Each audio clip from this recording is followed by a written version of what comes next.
कहानी का नाम लालची सब्जी वाली। गांव भमरोल में एक बूढ़ी औरत रहती थी।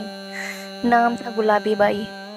उम्र 60 के पार, पर चेहरे पर अब भी वही पुराने जमाने वाली चुस्ती और चालाकी। लोग उसे लालची सब्जी वाली कहकर पुकारते थे। वजह थी उसकी आदत, हर चीज में मुनाफा, हर बात में स्वार्थ।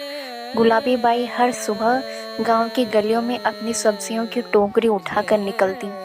सब्जियां ताजी होती, अपने ही खेत से तोड़कर लाती थी, पर भाव ऐसा लगाती थी जैसे शहर से सोने के भाव खरीद कर लाई हो। मोल भाव करने वालों से कहती, ताजी चीजें हैं, मेहनत लगती है, मुफ्त में नहीं बांटूंगी। एक दिन गांव की पंचायती सड़क पर एक गरीब औरत आई। नाम था सरोज।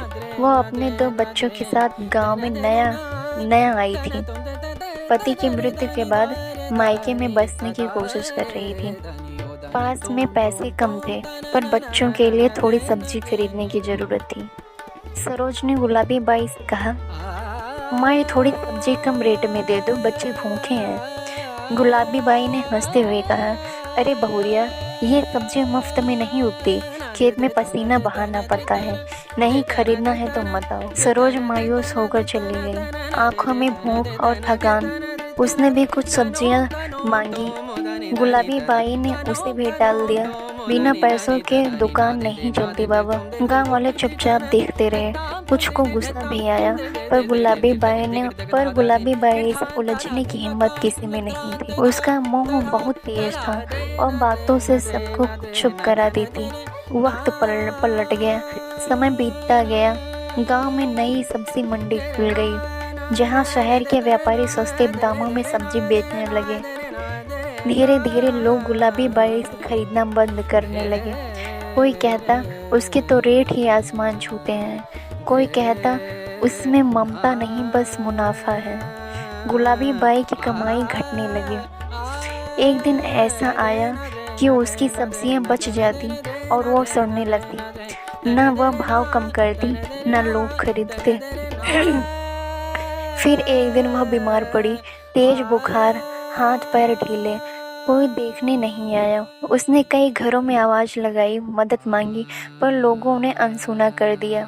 वही सरोज जिसकी मदद उसने कभी नहीं की थी, उसके दरवाजे आई। गुलाबी बाई ने पानी मांगा। सरोज ने बिना कुछ कहे उसे पानी दिया, दवाई दी और खाना भी बनाया। गुलाबी बाई की आंखें भर आईं। उसने कहा, मैंने तो तुझे सब्जी भी नहीं दी थी, तो फिर भी मेरी सेवा कर रही है। सरोज ने मुस्कुराते हुए कहा, आपने मुझे नहीं दिया, पर मैं आपसे बड़ी नहीं बन सकती। इंसानियत की कीमत पैसों से नहीं आंकी जाती। बदला दिल।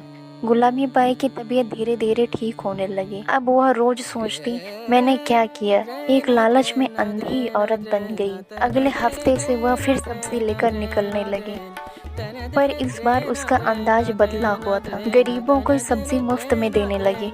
बच्चों को फल की टोकरी में से कुछ आम बैगन बांट देती। लोगों को यकीन नहीं हुआ। एक दिन किसी ने पूछा, माँ तुम्हें क्या हो गया है? वह मुस्कुराकर बोले,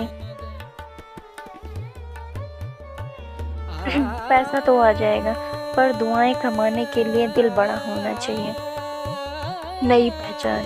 कुछ महीनों में गुलाबी बाई का नाम बदल गया। अब लोग उसे दयालु सब्जी वाली कहने लगे।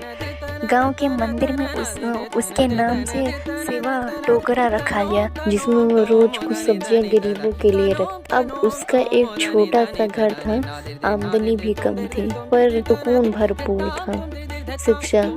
लालच इंसान को अकेला और तन्हा बना देता है, पर जब दिल से सेवा की जाती है तो समाज उसे सर आंखों पर बिठाता है। गुलाबी बाई की कहानी हमें सिखाती है कि धन से बड़ा होता है मानवता का धन, और सबसे बड़ी कमाई होती है दुआएं।